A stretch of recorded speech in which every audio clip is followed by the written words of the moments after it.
Welcome, everybody. I know it's a little bit before 1 o'clock on the East Coast and, of course, 10 a.m. on the West Coast. So we're just going to let everyone come in and join us. I am so glad that you are here.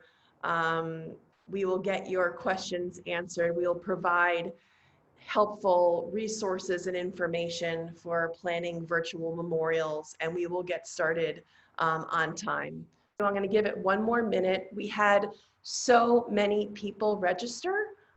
I am floored and humbled and honored that you would come here and get this information from me to you. I've spent a lot of time thinking about today, and what I wanted to communicate is really the most essential factors that I think you need to know in a short period of time that could be really helpful as you are planning and organizing what is meaningful to you in your virtual memorial. If you're just joining us, it's about 4 minutes after 1. I'm Allison Gilbert. If you're in this Zoom, that means you are interested in how to plan a meaningful virtual memorial. I'm sorry you need to be here, but I'm happy you are, and I'm happy that I can be of service. Again, to familiarize yourself with Zoom, there's a chat feature at the bottom of the screen. I invite you to share with me where you're dialing in from. What part of the world are you in? We've had folks list that they're from all over the United States. We even have a lovely representative from New Zealand, which is really quite extraordinary to me. It goes to show that we are all in this together. And when we say this is a global pandemic, we certainly mean that. Okay, so I'm going to start now. It's 1:05. 10:05 on the West Coast. Again, thank you for being with me today. A few housekeeping logistics. The Zoom you are in is password protected, as you know. I am trying my best to create a safe space for us to talk. I've designed it with a password, so hopefully we won't get any Zoom bombers to come in and grace us with any sort of unmentionables, right? So that we want to keep ourselves safe from.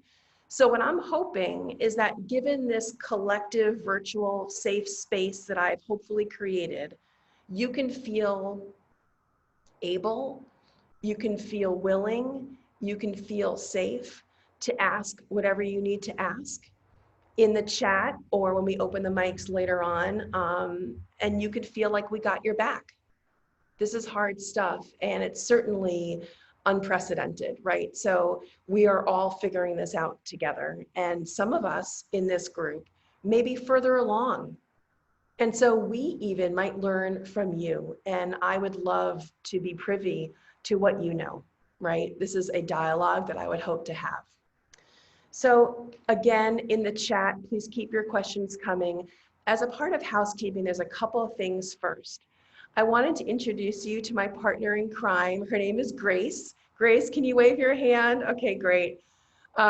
Grace is my intern extraordinaire, and she's going to help me monitor the chat to consolidate the questions. So when I'm focusing on you and your and the information I'm trying to convey, that I don't get distracted and you don't see my eyes, you know, darting away to the chat. I really want to maintain my focus.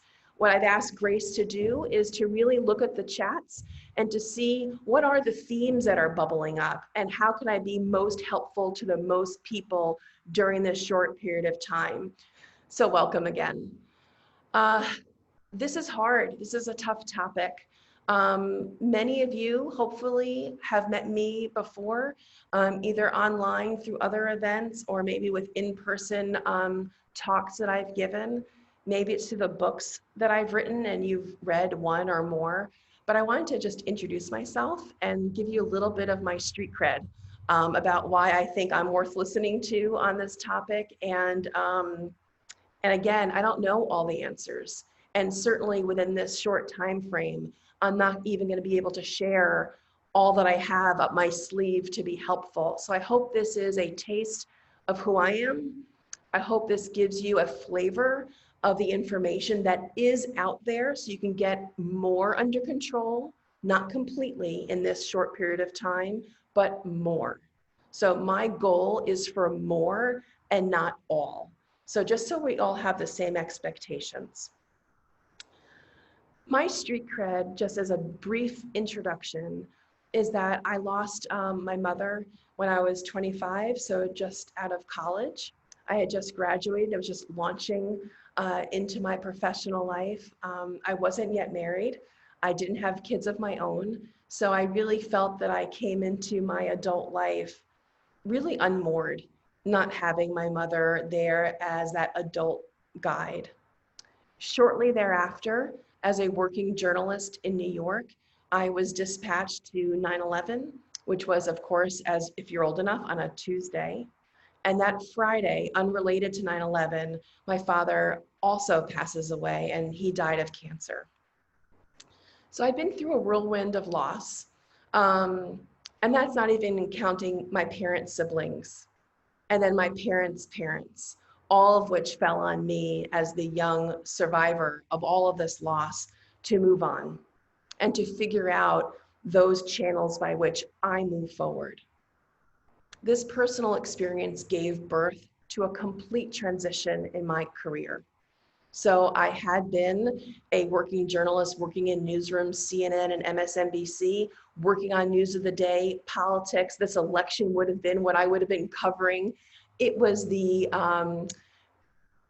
just a lifeline. I loved being in that world.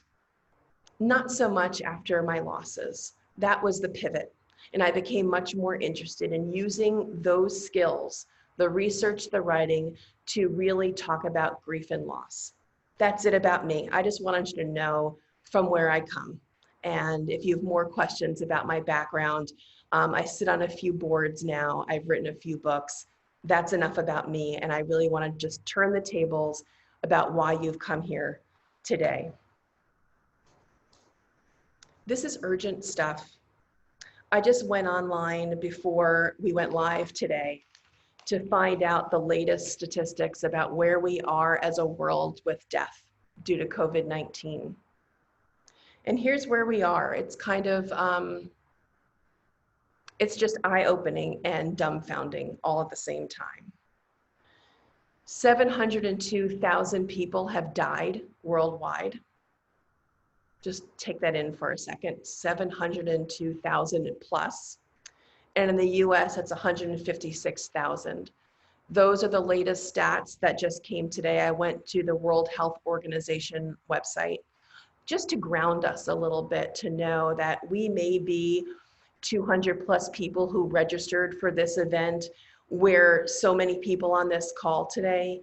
We are in, if death could have good company, we are in marvelous company. No one is doing this alone. You can do it alone. You can be isolated and you can feel unmoored, but there are resources to make you feel less so. And there are resources that can make you feel empowered and less stuck, and having more of the ability to handle this moment with greater strength. So that to me is very important. In terms of the fluidity of the moment, I did want to also begin with something that I found to be quite unsettling in preparing for today's talk with you. And I think it underscores the need for this conversation. In preparation for today, this is just meant to highlight the fast-moving nature of COVID-19 and the deaths that come because of it, and how this information cannot come out fast enough, and why I'm so glad that you're here. I got an email this morning from a woman named Julie, and she was signed up for today's event. and she was looking forward to coming here today. And her first email came to me just 48 hours prior. I signed up for your event. I'm really looking forward to it.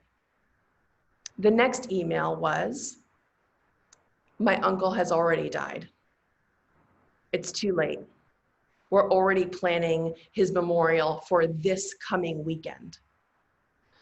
So even this event couldn't come fast enough. And we're in the technical digital Zoom world.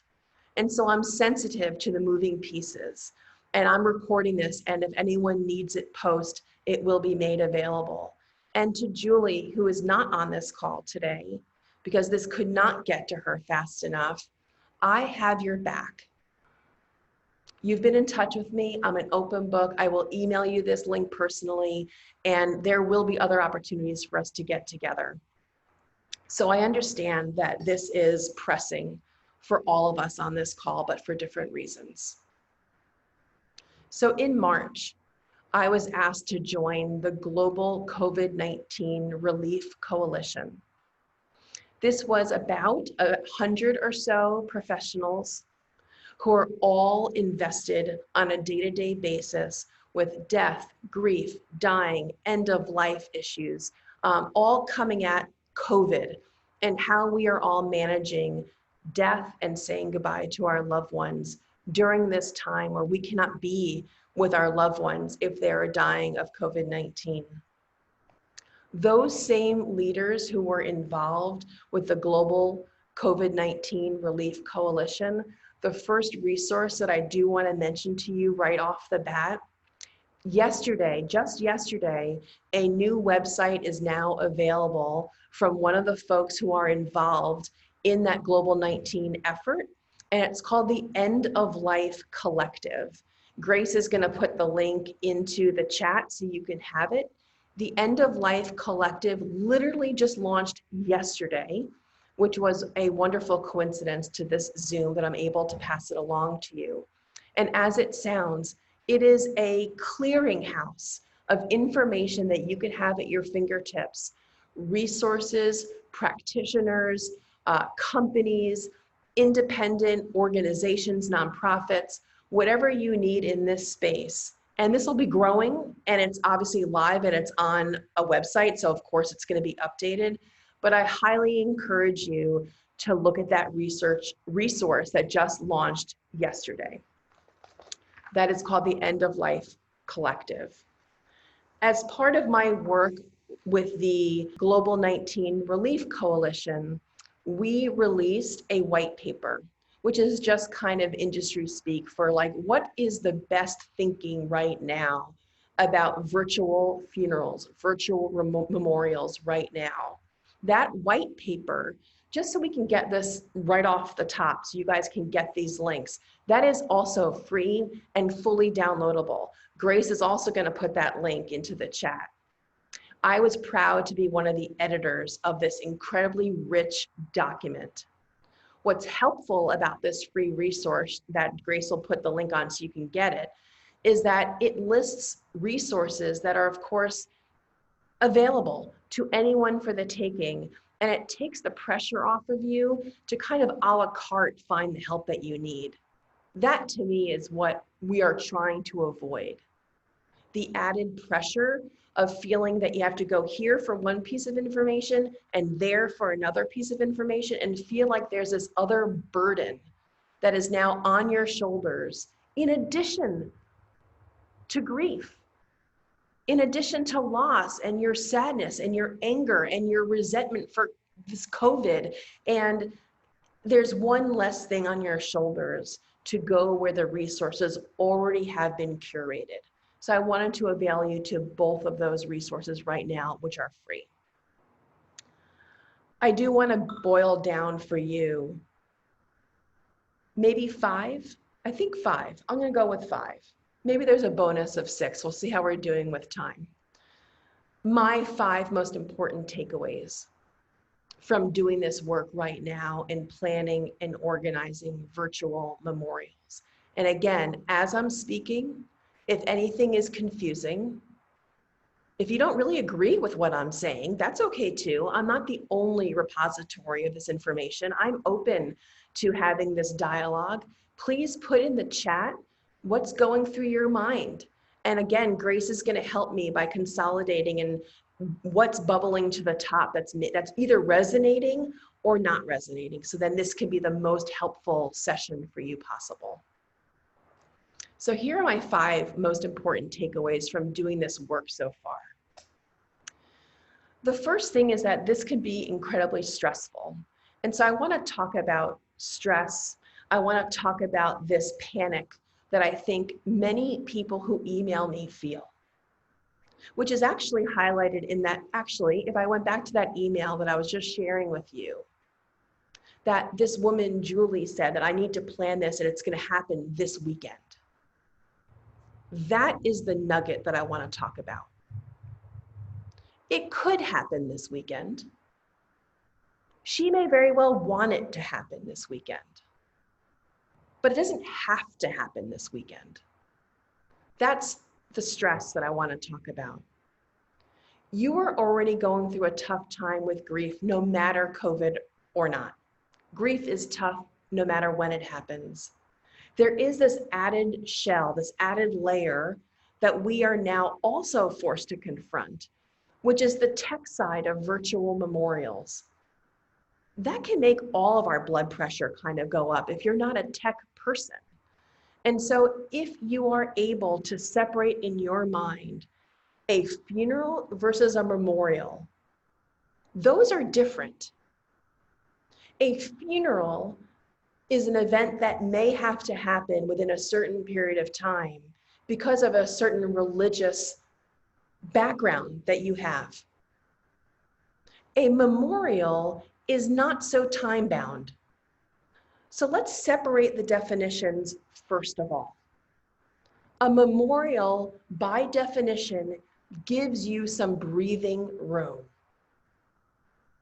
And it gives you the flexibility to perhaps push back on well-meaning family members who do have this heightened sense of urgency that it must be done right away or else we are not honoring our loved one. That may be true of a funeral, but not of a memorial. So I'm focusing our time today talking about a memorial. Grief experts like to talk about what a memorial is and what a memorial isn't. And this may be something that you've heard before, and I hope actually for many of you it's new. The memorial is not for your loved one who died. The memorial is for us. It's for those who are left behind to come together, to give each other support, and to remember, and to share stories.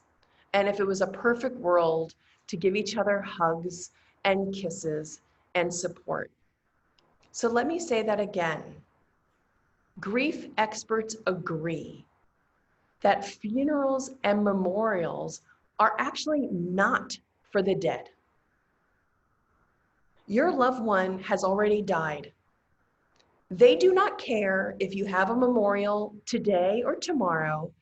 They're not in a place of judgment. If you do one memorial next week, that's meh. You can do a much bigger one and better one next year when hopefully we can all be together. There are do-overs during COVID. You can do one now if you feel the need to act with urgency. You don't need my permission, but I'm giving you permission to really embrace the fact that it is not for your loved one, it is for you and your family, and what you do now can equally be done in 6 months. When you feel that you've had time to breathe.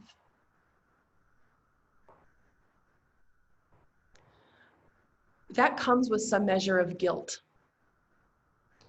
There is a different level of burden with a virtual memorial these days when it comes to guilt.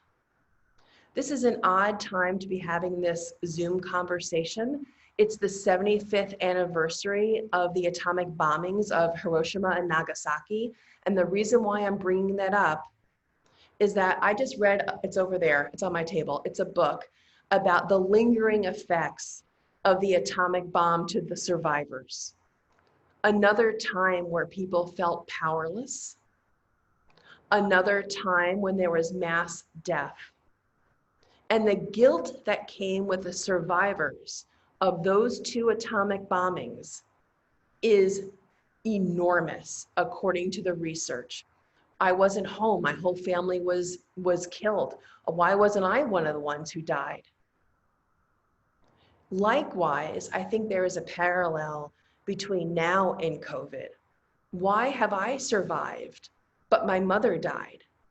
Why did I survive COVID, but my grandfather has passed away or is dying and I can't be with him? So guilt to me is a part of this conversation. We're not going to be able to talk about guilt in its full now, but one piece of that, again, just to underscore where I started, is that a virtual memorial is distinct from a funeral, and they are for the living. They're not for the dying or dead. They're for you.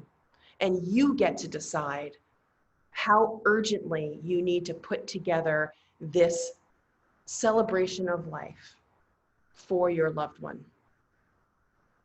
Number two, so that's number one. Number two, related to when you plan a virtual memorial is, of course, the technical how-to, right? How do you get people to know about it?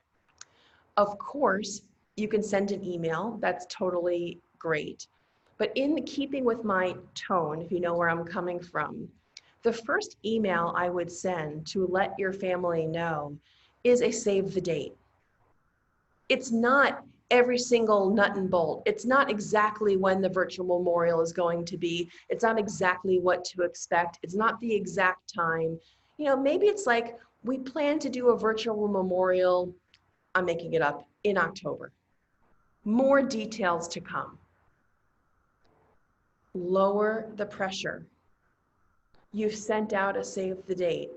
You've honored your loved one in the sense of like, you are doing something. Don't worry, family and friends, we are gonna do something, but we're gonna take a beat and we're gonna do it the way we feel comfortable. So I think the second step is to send not the invitation, but a save the date. How do you do that? There's a wonderful resource that I'm sure many of you are familiar with. There's many more, but Canva is a wonderful online platform where you can go on and use their templates. So if you are not tech savvy, and I raise my hand, I'm definitely not one of those who are tech savvy. That's why we have lovely interns like Grace around to help. Grace is phenomenal, and Canva has funeral templates electronically, memorial templates electronically, where you can just fill in your information and then get the assistance, that lift that you need technically. So I would say that's a wonderful resource to use. There are, of course, many others. That's just one for us to go into right now. But here's what a save the date does before the invitation. I think it honors our collective emotional need to act with speed. There's a sense of urgency that we've talked about before, and you can act with speed with a save the date. And it's spelled, I see your email. Yes, it's Canva, C-A-N-V-A, that's correct. That just caught my eye, and I won't be able to see every single chat that comes in, but that was an easy one. So it honors our need to act with urgency. But it also honors our need to feel that we are already honoring our loved one's life. Because we're planting our flag that says something different has happened here. This loss is causing us enormous pain and grief. And we are on it. We are going to do something, and we are all going to come together. And I think a save the date does all of that. Number 3. So the first part was lowering the stress, honoring the fact that a funeral and memorial have different timelines. And we are talking about memorials, which are not time bound, that they are for the living, not for the dead. That was number one. I'm just repeating. Number two, I've talked about what I feel is really important about save the date, not the invitation. Save the date allows everyone in your community to know that you're on it. You're communicating basic information so they know something is coming. But it has that dual component, that dual upside of giving you a release valve that you don't have to have all the answers now. Number three, this is the logistics of actually planning the program. I think you should identify your helpers right away. Who is going to be helping you plan so you're not doing this by yourself? And the reason why this is also really important is that to avoid conflict early is the name of the game. And here's what I mean by that. Is this going to be big or small? Is this just for immediate family, or are you planning to invite coworkers, professional colleagues, neighbors, friends, the principal of the school? I mean, you can imagine how big this could be. You and your sibling, you and your mom might have very different expectations about how public you want this memorial to be, how open you want this to be. Do you want your virtual memorial to be religious? That's a big one. If you don't talk about that now in the planning stage, again, while you've created this chasm for conversation, you may really be heading into a logjam where you want certain psalms, you want certain prayers, but maybe somebody else in your family really doesn't want this to be a religious event at all. Are you including a pastor or a rabbi, or is this just what you're doing? These are really important considerations. Are you going to invite other people to speak? A virtual memorial has the ability to mirror what a traditional funeral looks like. You could have eulogies on a Zoom virtual memorial. Why not? You could have people speak. You can have people read poems. If everyone mutes their mic and it's just one mic open, you can have someone sing or play the piano or delight you with, if someone in your family plays a musical instrument. Those are all what you would associate, I think, normally with a funeral service that's in person. Those can be extracted and applied for a virtual memorial. When you identify your helpers, I think you're doing your family and your friends a huge favor. Most people actually don't know how to help. They don't know what to do. They don't know what to say. And that is not to place blame. I think it's hard to know how to show up and say, what can I do to support you? With virtual memorials, I think it's actually a wonderful opportunity to assign responsibilities. That is actually doing your family and friends a favor. When they say or they feel they don't know what to do to help, you tell them. If you have a particularly tech-savvy younger brother, I'm making it up, if you have a particularly tech-savvy friend who really is comfortable with any of these platforms that we've already discussed or will be discussing, great, delegate. That is the perfect way to make people who don't know what to do instantly useful. I think grieving is hard enough. Adding on this tech piece is, for many people, a bridge too far. So why not give that stuff away that causes you stress and more strain? Going back to my point one, which is like, this is really stressful. So after you've assigned the tasks, which could be very tech focused, now what do you do? What is number 4? And here are the similarities, and here are some new things that you may want to consider for virtual memorials. Here's what's similar and really kind of sounds like you understand probably what I'm talking about. In a traditional funeral, we just touched on this a little bit before, and I'm using funeral because I think there's some misunderstandings that we're thinking these are all virtual funerals. But if you're going to borrow from those services and those in-person events that we normally associate with loss, you have a program, you have music potentially, you have eulogies, and you have prayers. Those can also be assigned during that window of time that you're taking to plan the actual memorial. And again, I talked about Canva before, and we spelled it out on the chat if you're just coming into this conversation a little bit later. Canva also has templates for programs. So it's not just for the save the date, and it's not just that, but the actual, or the invitation, but it's for the actual program. So you can fill in how you want it to look and who's speaking and who's sharing a prayer, if prayers are going to be included, etc.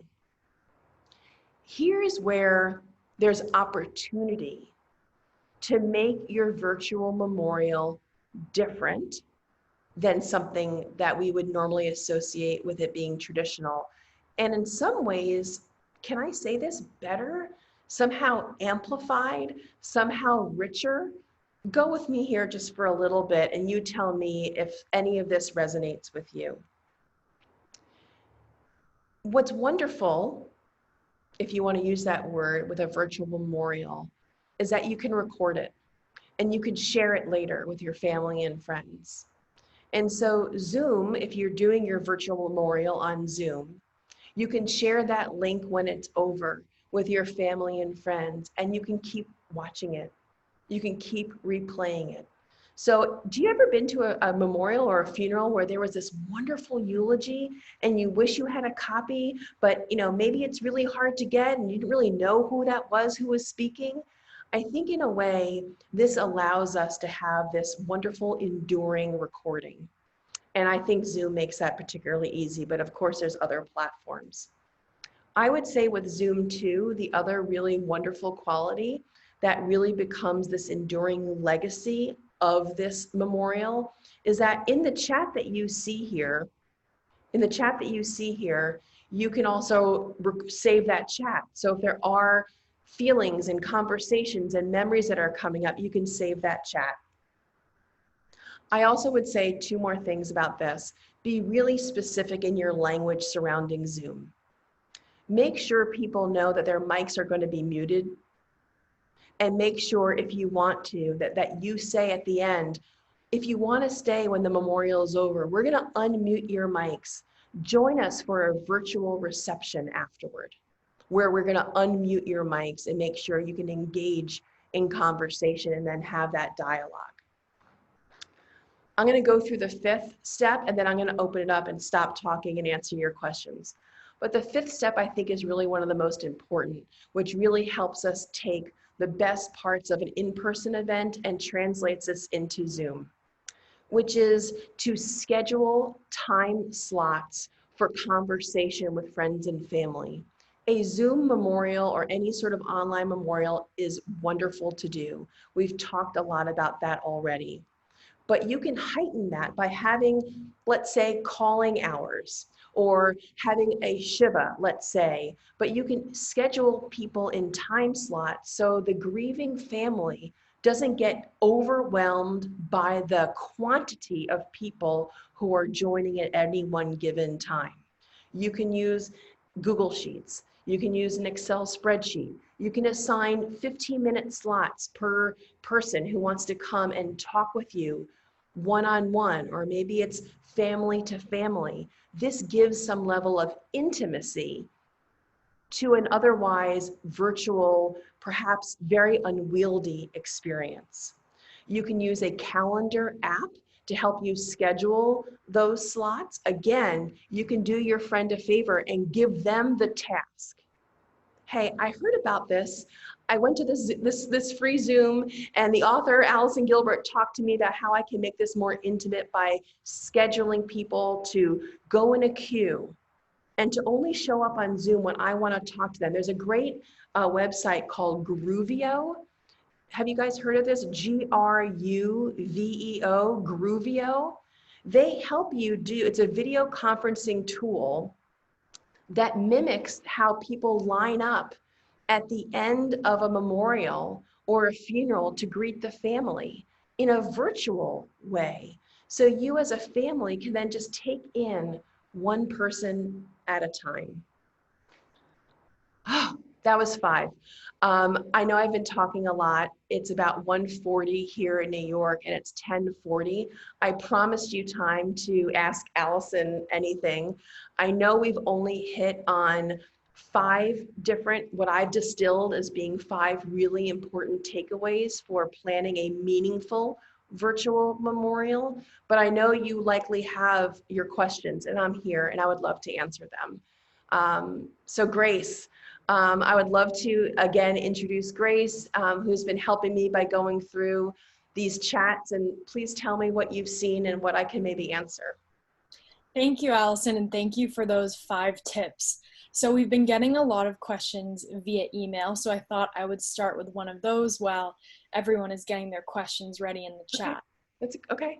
So is there any specific language or words that you would use for a Zoom memorial that wouldn't be obvious? So in other words, what is the vocabulary that makes a Zoom memorial different than a regular memorial? That's a really good question. I think I was just touching on that a little bit. I think when you have your Zoom, if you're doing it on Zoom, let's just say it's Zoom because that's where we're on right now. I think it's really important to say what has become to many of us the obvious, which is like, you're entering this virtual community. We do want to hear from you. You are a part of this loss. But during the memorial, we are going to mute your mics. And I would warn them so no one feels offended. You want to stop the offense before it happens. Just so you know, the audio quality will be better. We will hear, I'm making it up, Aunt Mary sing better if all mics are muted during the event. And I would include the language also, and I just touched on this too, which is, but stick around. If you want to talk and share memories, this is not a one-way Zoom where I'm speaking at you and you're just on the receiving end.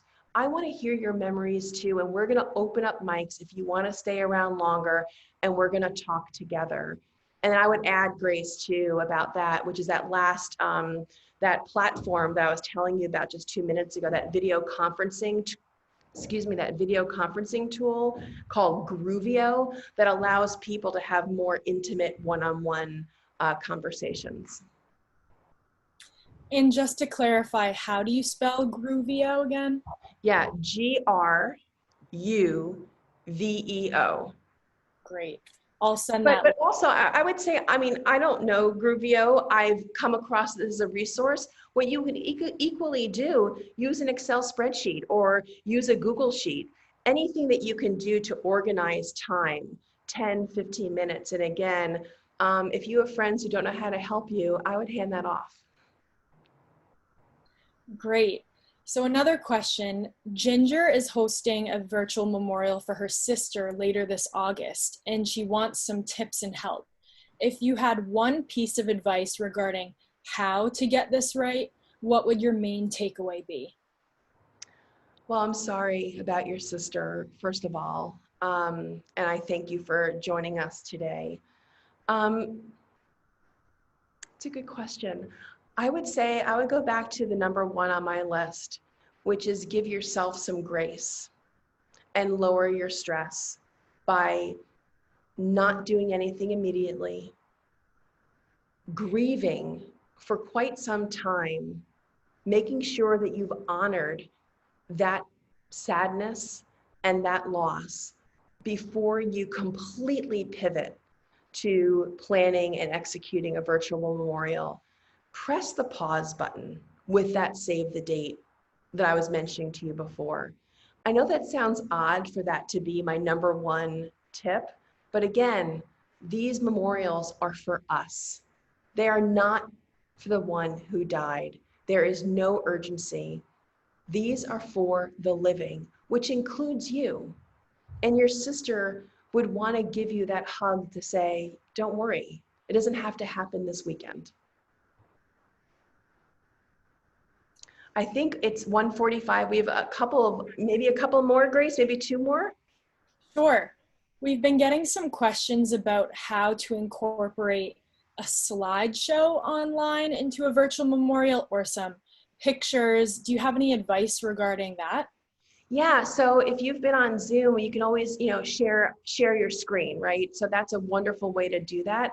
I love the idea of using this platform in a way that becomes more interactive. You can obviously do a joined playlist for music. You can show a slideshow of photographs, and you can get videos also, not just photographs. Think about this platform. We all know that when we're scrolling on Facebook and Instagram, what do we want? What do we want to see all the time? What's the candy? The candy is the video.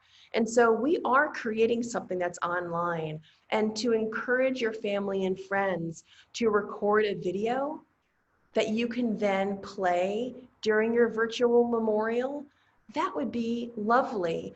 And in fact, I don't have it now, but I will be launching a course soon that's going to go much more into detail about these, nuts and bolts. But there is a company that does, there are a lot of white glove services out there now that can kind of, like wedding planners, they're like virtual memorial planners. And so we can talk about that once I launch the course, which I'm hoping is going to be on August 20th. I'm going to go more into detail on those things. But suffice to say, I think incorporating video and music is a really lovely idea. And there are actually apps and platforms that can help you make that much more easy. And I'll hopefully get into that on August 20th. I think the course launches. So maybe one more question, Grace. Sure. So if someone is feeling guilty that they can't give their loved one a real funeral memorial right now, how can they get over this guilt? Do you have any tips about that? Yeah, guilt is real. I know we spoke about it before. I mentioned the odd coincidence that this is the 75th anniversary of the Hiroshima and Nagasaki atomic bombings, and the guilt that many survivors feel even generations later about having survived those attacks. And what the author of that book talks about, which I think is actually really instructive for this moment where so many of us equally feel powerless, is creativity and working with your hands and being proactive. So what I mean by this, and what the author of this book, can I lean over and just show it to you guys? Hold on 1 second. How's this for live Zooming? Okay, this is the book that I have been reading. Is it backwards for you or is it forwards for you guys? Forwards or backwards? It's good? Okay. Anyway, I love this book. And basically what the author was talking about is that those who invest themselves in being proactive and doing something in honor of their loved one or their ancestors lowers the blood pressure that's associated with guilt. And I think we've talked about that already in this discussion without using the same words, right? We're doing something. We are being proactive. We're taking this virtual world, using it as a platform to give our loved ones the kind of meaningful memorial that he or she does deserve. But we're doing it in a thoughtful way, as opposed to immediately and maybe it being kind of giving our loved ones short shrift.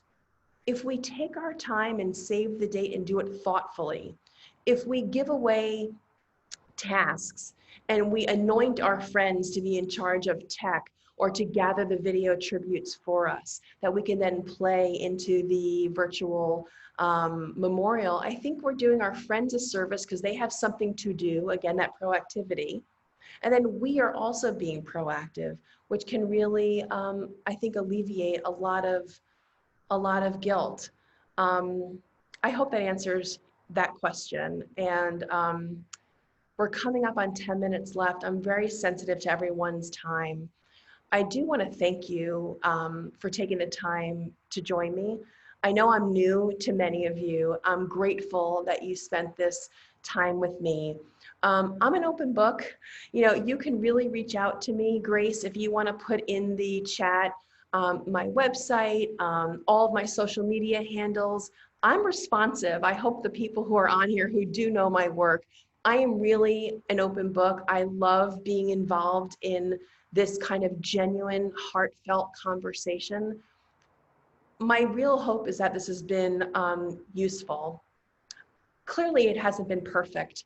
I know I can't answer every question in this period of time, which is why I am working on this course. But I hope it's something. I didn't want to wait to give you this information until everything was locked up and tied with a bow. So I hope this gives you some comfort as you're beginning this journey. It's not complete, and I know that. And I'm really grateful for your time. So thank you. I'm going to take a deep breath. I really appreciate you being here. And again, this is not over. If you have any immediate questions, please feel free to reach me on my website, through my website, on social, and I would love to answer your questions. Until then, I wish you peace. And I'm really sorry you're going through this time, but I hope this has been, somewhat useful. And thank you, Grace, for being my right arm today. And thank you all for being here. It's been a privilege. Thanks, guys.